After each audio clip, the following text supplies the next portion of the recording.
the IRGC and affiliated groups recently directed attacks on U.S. and coalition bases in Iraq and Syria. And as I have said from this podium over the course of the year, we will continue to take decisive military action to defend U.S. personnel in the region. Isang drone na may dalang mga bomba ang ipinadala ng Iranian-backed militia sa Erbil Air Base sa Iraq na nakalagpas sa air defense ng US. Bumagsak ito sa barracks ng American troops ngunit nabigo itong sumabog ayon sa mga opisyal. Kabilang ang insidenteng ito sa hindi bababa sa 40 magkakahiwalay na pag-atake ng drones at rockets na inilunsad ng Iran's Islamic Revolutionary Guard Corps o IRGC sa puwersa ng Estados Unidos na nasa Iraq at Syria sa nakalipas sa 3 linggo.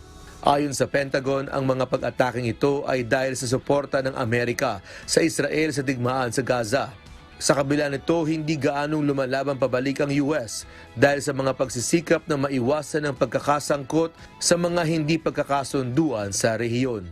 Gayunman, pinapataas ng Estados Unidos ang presensyang militar nito sa rehiyon bilang pagpapakita ng lakas. Kabilang dito ang pagpapadala ng maraming barkong pangdigma at mga submarino na armado ng mga missiles. Subalit pinangangambahan na ang mga tensyon na ito ay maaaring humantong sa mas malaking sagupaan sa Middle East na kinasasangkutan ng mas maraming bansa kabilang ang US.